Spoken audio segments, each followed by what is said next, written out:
저희가 1월부터 요엘서를 계속 묵상을 했는데요. 이제 마지막입니다. 이 본문이 좀 내용도 어렵고 이렇게 같이 우리가 드라마 바이블로 좀 분위기를 느끼기 위해서 많은 시도를 좀 하고 있는데, 여전히 이게 익숙하지 않은 본문이라 많이 어려웠을 텐데도 불구하고 함께 끝까지 잘 참여해 주셔서 감사합니다. 오늘로 다 끝이 납니다. 그러면 이 마지막 요엘서 3장의 내용이 어떤 의미를 가지고 있는지, 마지막이니까 뭔가 굉장히 좀 중요한 얘기를 하고 있을 것 같잖아요. 어떤 말을 하고 있는지 저희가 함께 3장의 문을 열어보도록 하겠습니다. 오늘 설교 제목을 제가 한자로 이제 넣었었는데, 자막에는 친절하게 사필귀정이라고 들어가 있죠. 아시는 분들은 이 의미가 어떤 의미인지 너무나 잘 아실 겁니다. 모든 일은 반드시 다시 되돌아간다, 바른 곳으로 돌아간다라는 의미를 가지고 있습니다. 조금 더 쉽게 말하면 잠시 동안은 악이 좀 기세를 가지고 이기는 것 같더라도 정의는 승리한다라고 이해를 하시면 됩니다. 선이 악을 이긴다라고 하는 의미를 가지고 있죠. 오늘 본문에서는 하나님께서 그동안 어그러지고 망가졌던 모든 것을 전부 다 바로 잡아서 이 톱니바퀴가 아주 잘 굴러가게 해주겠다라고 말씀을 하고 계십니다. 그리고 동시에 그 모든 악을 한 번에 전부 다 정리하겠다고 확신하고 확증하시며 말씀을 해주시고 계시죠. 그러면 어떻게 이런 일들이 벌어지게 될 것인지 저희가 말씀을 통해서 함께 보도록 하겠습니다. 첫 번째로, 하나님은 하나님 백성의 아픔을 전부 기억하시는 분이다라고 하는 모습을 우리가 보게 됩니다. 저희가 3부지만 청년분들이 주관이 되잖아요. 그러면 아무리 어려도 20세 이상, 20살 이상이 되죠. 나이가 다 그렇게 되는데, 여러분들은 20년 이상 지금까지의 인생을 살아오시면서 내가 겪었던 모든 일들을 정말 토시 하나 안 틀리고 다 기억하시는 분 계십니까? 그때의 감정, 그때의 기분, 그때의 모든 사건들을 단 한 차례의 하나의 왜곡도 없이 완벽하게 기억하시는 분 혹시 계신지요? 저는 못합니다. 계속 잘 까먹습니다. 우리가 일기를 또 작성하시는 분들도 계시지만 그 일기에 내가 1분 1초마다 무엇을 했는지 완전히 딱 적으면서 사시는 분 없으실 거잖아요. 그 피곤해서 그렇게까지 또 못합니다. 우리의 기억이나 모든 것에는 전부 다 한계가 있죠. 그런데 또 때로는 무언가를 잊어버리는 게 우리의 이 마음이나 이런 것에 있어서 도움이 될 때가 종종 있습니다. 좋았던 일들이야 좀 이렇게 잊어버리지 않고 오래오래 간직하면서 기억이 변질 없이 내 마음속에 품고 싶지만, 내가 힘들고 어려웠던 기억, 그리고 밤에 이불을 덮으면 이불킥을 하고 싶은 그런 기억들은 좀 빨리 잊어버리고 싶죠. 그런데 꼭 그런 기억들은 잘 안 잊혀지기도 합니다. 이처럼 사람은 늘 망각을 하면서 살아갑니다. 우리가 잊어야 다른 것들을 받아들이면서 살아갈 수가 있죠. 모든 것을 만약에 전부 다 기억을 한다고 한다면 그때 당시에 내가 경험했던 그 모든 희노애락들, 그리고 후회와 연민, 모든 것들이 전부 다 이게 얽혀가지고 마음속에 쌓일 거기 때문에 사람이 제정신이 아니게 될 겁니다. 그래서 망각이라는 게 하나님의 선물이라고 얘기하시는 분들도 있죠. 그런데 오늘 본문에서는 하나님께서는 과연 이 사람과 다르시기에 모든 것을 하나하나 세세하게 다 기억하고 계시는 모습을 우리가 본문 가운데서 찾아볼 수가 있습니다. 우리마저도 인간의 한계 때문에 괴로움이나 이런 일들을 겪으면 내가 살기 위해서 그걸 잊어버리거든요. 기억을 안 하려고 하는데 하나님께서는 그걸 전부 다 기억하고 계신다라고 오늘 본문이 얘기를 하고 있는 겁니다. 오늘 3장 1절은 보라 그날에 라고 하면서 그 문을 열고 있습니다. 이거는 우리가 지난주에 함께 살폈던 요엘서 2장 28절부터 쭉 이어지는 사건이라고 이해를 하시면 됩니다. 그날에, 마지막 때에 하나님께서 하나님의 영을 부어주시고 쭉 그 이후에 벌어지는 일련의 사건들을 얘기하고 있다, 하나의 연장선상에 있다라고 생각을 해주시면 됩니다. 그 여호와의 크고 두려운 날이 이를 바로 그때에 모든 것을 갚아주겠다라고 말씀을 하시는 것이죠. 조금 더 쉽게 표현을 하자면 여호와의 날에 소원 수리해주겠다라고 하나님께서 말씀을 하고 계시는 겁니다. 우리가 요엘서의 이 기록된 저작 시기를 이스라엘 백성들이 포로에서 돌아온 이후로 그때 기록이 되었다라고 저희가 아예 설정을 해놓고 그렇게 돼 있다라고 생각을 하고 지금 쭉 요엘서를 3장까지 보고 있죠. 이스라엘이 하나님과의 관계에 신실하지 못해서 나라가 망해서 이렇게 포로로 질질질 끌려갔습니다. 포로라고 하는 이미지가 우리가 그 어떤 전쟁을 겪어보지 않아서 어떤 이미지와 어떤 의미를 주는지는 잘 모릅니다. 그러나 한 가지는 알 수가 있죠. 인간의 어떤 존엄성이나 인권이 전혀 적용되지 않는 게 포로다라고 하는 것을 우리가 생각을 해볼 수가 있습니다. 그러니 승리한 적국이 얼마나 이 포로들을, 이스라엘 백성을 함부로 대했겠습니까? 자기 마음대로 하고 싶은 대로 다 했겠죠. 엄청난 모멸감과 조롱과 수치를 이스라엘 백성들이 경험을 했을 겁니다. 그거에 대해서 조금 자세하게 이제 2절 이하부터 본문이 설명을 해주죠. 적국이, 이방인들이 이스라엘 백성을 다 딴 데로 팔아버리고 전부 다 보냈습니다. 그리고 그날에 술을 마시며 즐기는 그 쾌락을 위해서 어린 소녀와 소년들을 전부 다 그 술값으로 팔아버리는 그러한 일들을 행했다라고 하나님께서 말씀을 하고 계시죠. 이렇게 해서 하나님의 백성이 고통받을 때 가장 중요하게 걸리는 문제가 뭐냐면 하나님의 이름이, 하나님의 존재가 위태로워진다라고 하는 굉장히 큰 아이러니가 이곳에 적용이 됩니다. 당연히 이방인들, 이 승리한 적국은 하나님을 당연히 조롱을 하겠죠. 너희의 신이 어디 있냐? 야, 너네가 이렇게 힘들고 아파하고 쓰러져 있는데 너무 조용하네. 침묵하고 있어 너희의 신은. 그러니 너희들이 믿는 신은 허구야, 허상이야. 착각 속에 빠져서 이제 그냥 죽어 라고 이방인들이 이렇게 얘기를 하게 되는 겁니다. 그러면 택한 백성으로서 아브라함과 이삭과 야곱의 하나님이라는 것을 믿으며 지금까지 살아온 이스라엘 백성 입장에서는 본인들의 이 정체성이 흔들리게 되고, 과연 하나님께서는 우리를 용서하시고 우리를 이끄시고 우리를 보호하시는 분이 맞는가라고 하는 이 하나님에 대한 의문을 갖게 되는 그러한 문제가 발생을 하게 되는 것이죠. 이 두로, 시돈, 블레셋, 그리고 조금 더 뒤에는 에돔과 애굽까지 굉장히 다양한 국가들이 많이 나오는데, 요거는 성경에서 우리가 구약 성경을 좀 읽어보면 어떤 나라였는지 좀 파악하기가 쉽습니다. 이스라엘을 아주 오래전부터 괴롭히고 대적했던 전통적인 대적 국가, 그런 거라고 생각을 하시면 됩니다. 지금 이거를 상징적으로 하나님께서 말씀을 하고 계시는 것이죠. 그리고 여기 중에 익숙한 국가 이름이 딱 하나 나와요. 시돈이라고 하는 게 지금 여기에 들어갑니다. 우리가 엘리야 스토리를 통해서 시돈이 어떤 곳이었는지 확인을 했었죠. 엣바알의 딸 그 이세벨이 있던 곳, 이 북이스라엘의 강력한 바알 숭배를 끌고 들어왔던 그 이세벨이 있던 곳이 시돈입니다. 그리고 하나님께서 지금 그 시돈을 여기서 언급을 하고 계시는 것이죠.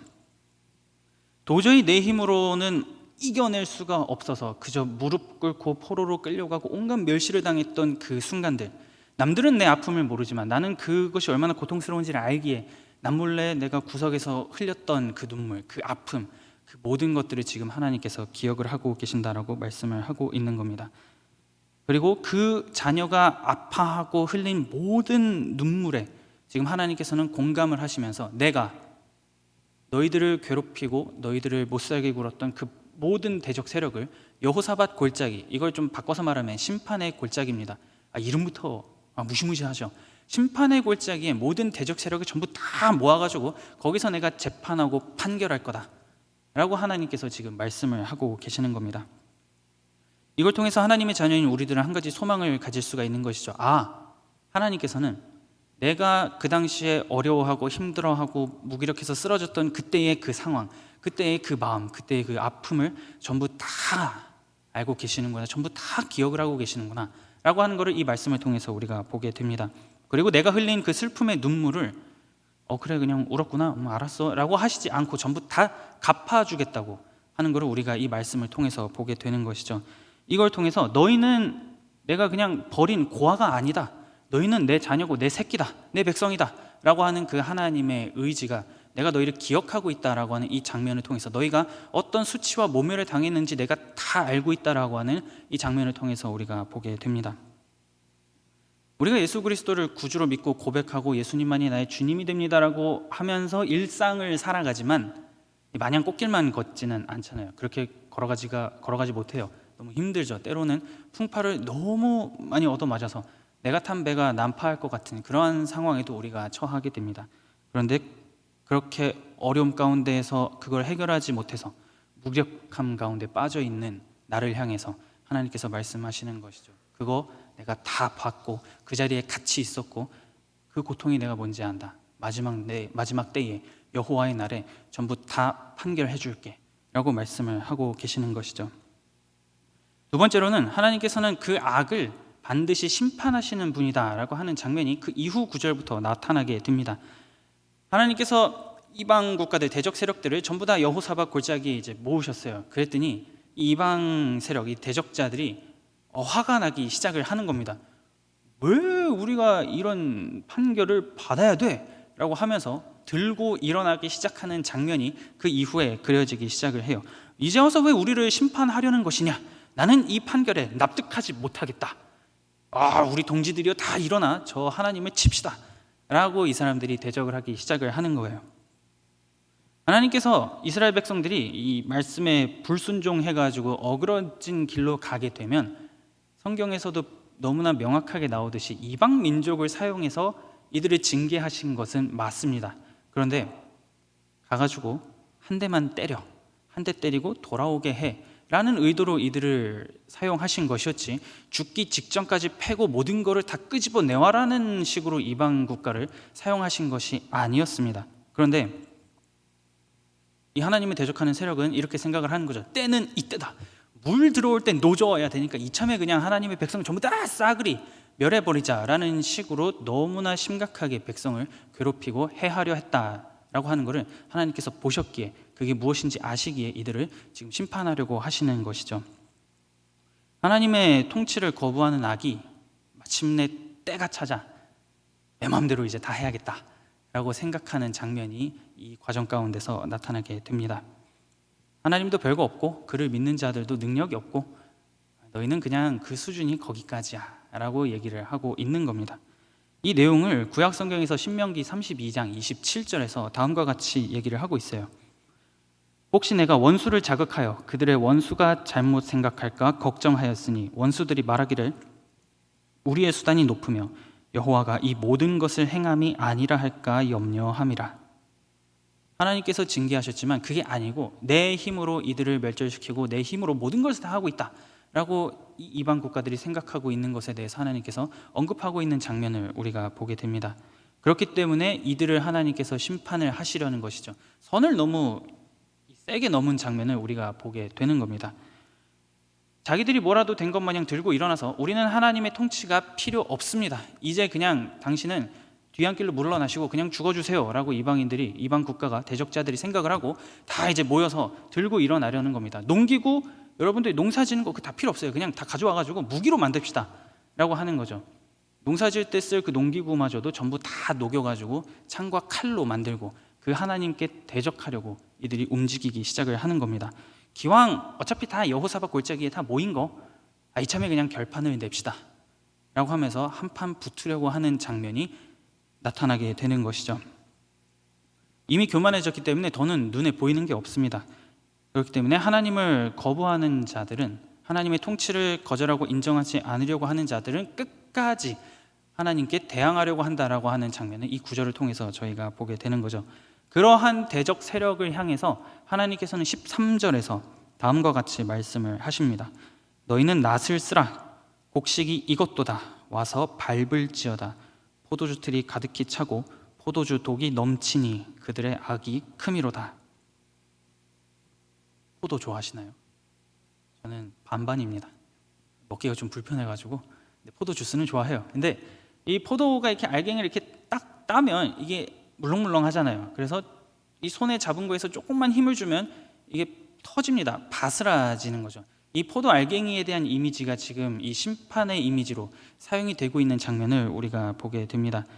손으로 이렇게 조금만 눌러도 그게 터지는데 이거를 있는 힘껏 발로 밟는다라고 한번 생각을 해보십시오. 내 지금 발 앞에 포도가 이렇게 한 송이가 싱그러운 게 딱 있는데 이걸 딱 따가지고 먹는 게 아니고 그냥 발로 쾅쾅쾅쾅쾅 밟는다고 한번 이미지를 생각을 해보시면 지금 하나님께서 어떤 심판을 이들에게 주려고 하시는지를 우리가 조금 생각을 해볼 수가 있습니다. 악이 열매를 맺게 되면 그거를 더 이상 이제 관여하지 않으시고 인정사정 없이 밟아버리겠다. 너희가 내 자녀에게 행했던 그 모든 것들 내가 전부 다 되갚아버리겠다 라고 하나님께서 말씀을 하고 계시는 것이죠. 그리고 끝까지 이 농기구마저 창과 칼로 만들어가지고 막 하나님 향해서 찌르려고 달려가는 이들의 모습을 통해서 끝까지 하나님의 통치에 대적을 하고 있었구나. 내가 하나님을 믿지 않고 하나님이 어떤 분이신지를 인정하지 않고 그분의 통치를 죽기 직전까지 내가 거절했었구나 라고 하는 것을 자신들의 행동을 통해서도 깨닫게 될 것이다 라고 하는 그 의미가 칼과 창으로 바꾸는 것을 통해서 우리가 보게 됩니다. 오늘날 우리도 매일같이 이 영적 전쟁이라고 하는 것을 일상 가운데에서 치열하게 살아가잖아요. 하나님의 자녀로서 내가 믿는 바를 세상 가운데서 구현하고 싶고 내 삶의 내 자리에서 실천을 하고 싶은데 이게 생각보다 잘 되지 않습니다. 너무 힘들어요. 내 자신의 문제일 수도 있고 주변의 상황에 억눌려서 그렇게 될 수도 있습니다. 그러면 우리는 그 상황 가운데에서 푹 이제 쓰러지게 됩니다. 그런 상황 가운데 우리가 이제 보게 되는 거죠. 이 악이라고 하는 거는 내가 내 힘으로 어떻게 정복할 수 있는 그러한 수준이 아니구나. 내가 이거를 내 스스로의 힘으로는 이겨낼 수 없구나라고 하는 것을 우리가 보게 됩니다. 하나님을 향해서도 무기로 바꿔가지고 그냥 막 공격하려고 찌르려고 달려가는 게 악이거든요. 대적이에요. 그러면 하물며 하나님의 자녀인 우리는 그 얼마나 공격하기 쉽겠습니까? 이 장면을 우리가 여기서 보게 되는 거죠. 우리는 그 악을 아무리 애를 쓰고 힘을 써도 평정할 수 없다라고 하는 것을 이 본문을 통해서 보게 됩니다. 그럼 도대체 이거를 가지고 우리가 어떻게 봐야 되냐라고 한다면 하나님의 자녀가 이 땅 가운데에서 매일의 삶을 살아갈 때에는 내가 저 악을 반드시 정복하고 모든 길을 평탄화하겠다. 거기에다가 승리의 깃발을 꽂고 그냥 여호와 니시 막 이렇게 외치라고 성경이 얘기하는 게 아니다라고 하는 것을 우리가 보게 되는 것이죠. 오히려 하나님의 통치를 내가 끝까지 믿고 그분께서 내 삶을 다스리고 계신다라는 것을 끝까지 붙든 채 그 마지막 때까지 꽉 붙들고 살아가는 것이 필요하다. 모든 것을 하나님께서 전부 다 뒤집어 엎어버리시겠다라고 하는 것을 내가 믿고 살아가야 되겠구나라고 하는 것을 요구하신다라고 하는 장면이 여기서 나타나게 되는 것이죠. 내 힘으로 막 어떻게 해보려고 아등바등 하지 말고 그분께서 악이 아름다운 열매를 맺었을 때 그냥 인정사정 없이 하나님께서 밟아버리실 그날을 고대하면서 살아가라 라고 성경이 얘기를 하고 있는 겁니다. 그렇기 때문에 이 장면을 통해서는 반드시 하나님께서 그거를 그렇게 하시겠다라고 하는 그 약속 하나를 믿고 살아가라라고 하는 믿음이 우리들에게 요구되는 장면이다라고 하는 것을 보게 되는 것이죠.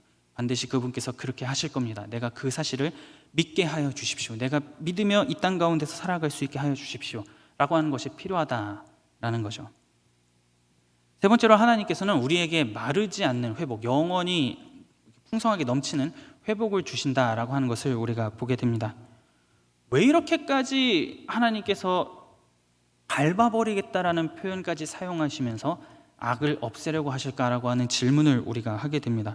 포도를 밟는 이 이미지를 통해서 왜 이렇게 철저하게 이들을 부숴버리실까라고 하는 생각을 하게 되죠.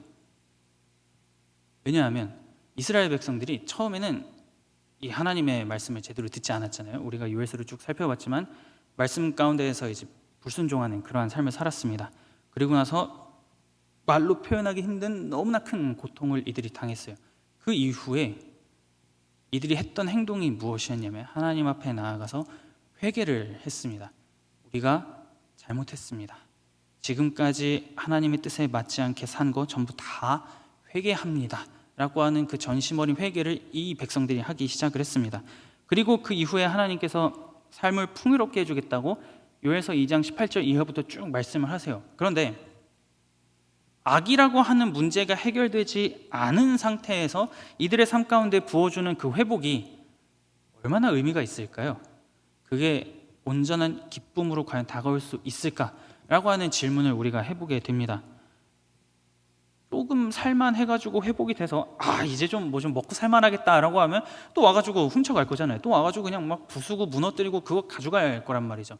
그러면은 자라나는 걸 보면서 과연 하나님께서 우리와 함께 하신다라고 하는 생각도 있지만 동시에 또 뺏기는 거 아니야? 또 와가지고 훔쳐가는 거 아니야? 나 또 괴롭히는 거 아니야? 라고 하는 생각이, 이 두 가지 생각이 회복이 되어지는 가운데서 이들이 하게 될 거라는 것이죠.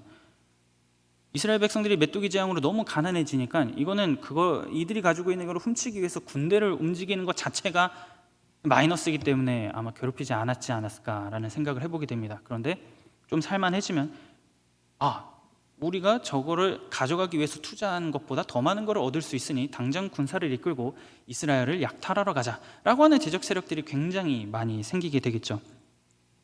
그러면 궁극적인 문제가 이게 해결이 안 되는 거예요. 회복하는 건 좋은데 여전히 뺏길 거를 두려워하면서 살아가는 삶을 살아가야 되는 겁니다.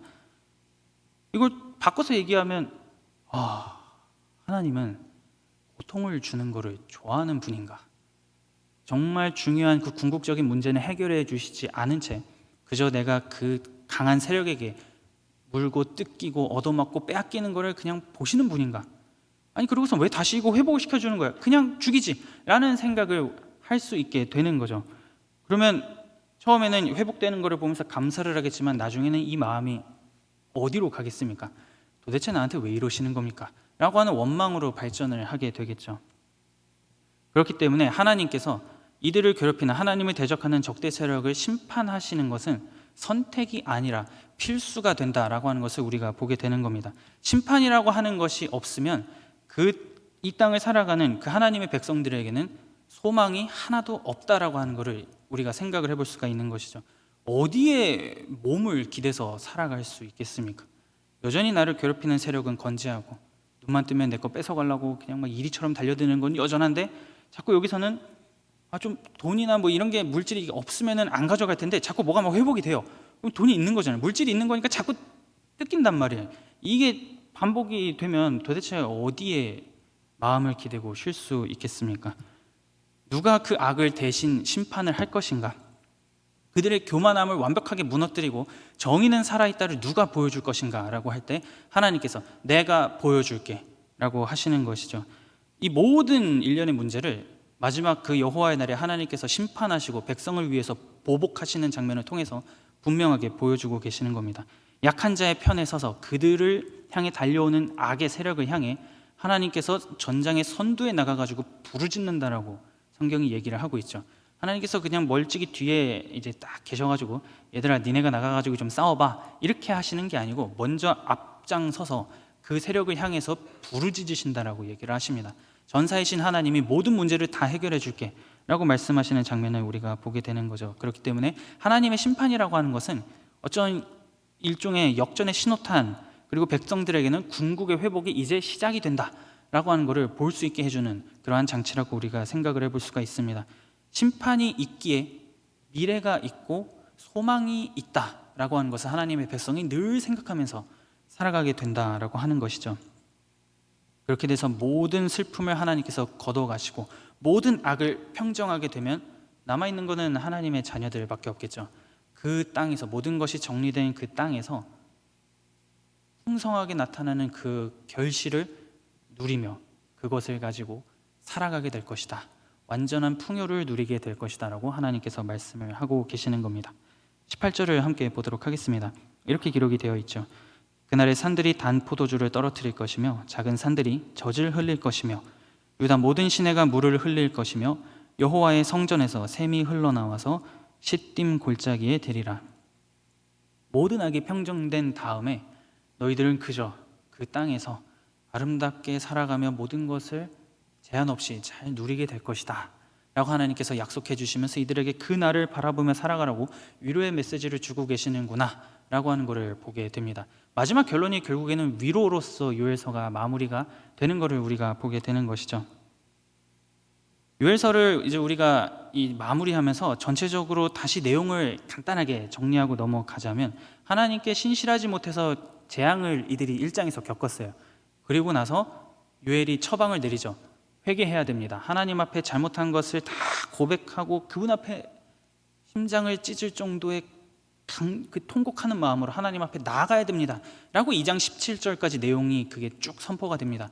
그리고 18절 이후부터는 하나님께서 갑자기 변하셨어요. 막 모든 걸 다 막 부어주고 내가 너희 잘 살게 해줄게 라고 말씀을 하세요. 그럼 이걸 바꿔서 생각해 보면 이스라엘 백성들이 요엘의 그 선포를 듣고 하나님 앞에 나아가서 통렬한 회개를 했기 때문에 하나님께서 그들을 극진히 사랑하시고 불쌍히 여기셔서 다시 회복해 주시겠다라고 하는 말씀이 나온다라고 하는 것을 우리가 보게 됩니다. 하나님께서는 모든 것을 내가 너희들을 회복시켜 줄 것이고 내 영까지 부어주면서 너희가 내 거야라고 하는 것을 확증시켜 주시면서 그리고 모든 악의 세력까지 전부 다 없앰으로 말미암아 너희들을 완벽한 그곳에서 나를 바라보고 나 여호와 한 분만을 찬양하며 예배하며 살아갈 수 있게 해주겠다. 감사를 누리면서 살아가게 해주겠다라고 말씀을 하고 있는 겁니다. 그렇기 때문에 그 날을 바라면서 그 날이 이루어지기를 기대하면서 믿음을 가지고 살아가라 라고 얘기를 하고 있는 것이죠. 그런데 이 모든 회복은 그냥 백성을 불쌍히 여기셨기 때문에 그냥 갑자기 내가 너무 많이 때렸다, 얘들아 미안해, 아니 그냥 다시 회복시켜줄게 라고 하시는 게 아니에요. 우리가 제가 아까 전에 말씀을 드렸지만 17절과 18절 사이에는 백성들이 심장을 찢을 정도의 회개를 했기 때문이다라고 하는 것을 우리가 볼 수가 있죠. 백성들이 하나님 앞에 모든 것을 토로하면서 돌이키겠다고 결단을 할 때에 하나님께서 뒤에 나오는 모든 회복을 약속하고 계신다라고 하는 것을 우리가 이 요엘서를 통해서 보게 되는 겁니다. 2장 13절과 18절을 우리가 함께 보도록 하겠습니다. 이렇게 기록이 되어 있죠. 너희는 옷을 찢지 말고 마음을 찢고 너희 하나님 여호와께로 돌아올지어다. 그는 은혜로우시며 자비로우시며 노하기를 더디하시며 이내가 크시사 뜻을 돌이켜 재앙을 내리지 아니하시나니 그때에 여호와께서 자기의 땅을 극진히 사랑하시어 그의 백성을 불쌍히 여기실 것이라.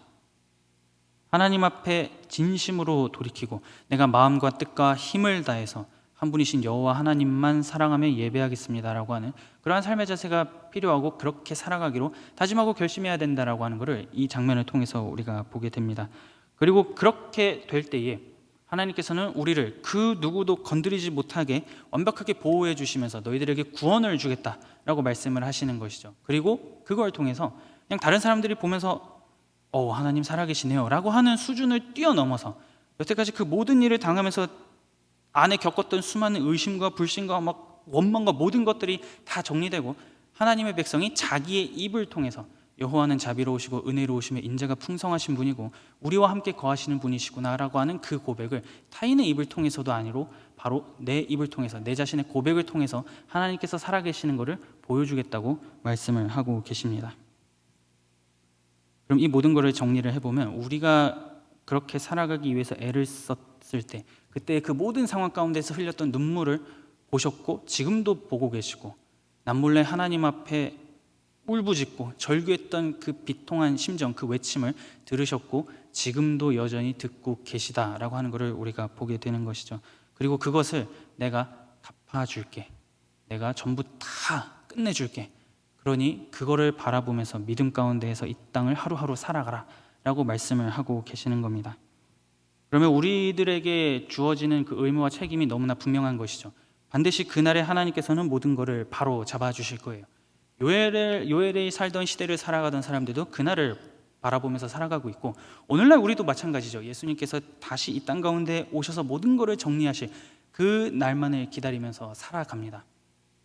시기는 다르지만 두 그룹이 동일한 목적을 가지고 그 동일한 것을 바라보면서 살아가고 있다라고 하는 것을 우리가 보게 됩니다.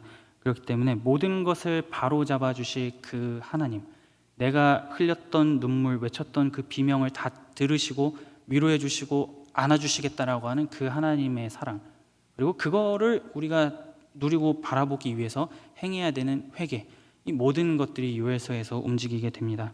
하나님과의 바른 관계를 쌓기 위해서 치열한 삶을 살아가며 내가 평생 하나님을 놓지 않고 그분만, 하나님만 붙잡고 주어진 길을 살아가겠습니다. 하나님 나라의 백성으로서 그 백성다운 삶을 내가 살아가겠습니다. 하나님 용기와 믿음을 주시고 잘못한 것이 있다면 하나님 앞에 회개함으로 다시 돌이켜서 힘을 내서 용기를 내서 하나님을 바라보며 살아갈 수 있게 주여 나를 도와주시옵소서. 그날이 올 것을 내가 믿습니다 라고 하는 그 믿음을 가지고 주어진 인생, 하나님께서 부르실 그 날까지 그거 하나만 붙잡고 열심히 살아나가는, 달려나가는 저와 여러분들이 될 수 있기를 마음 다해 축복합니다.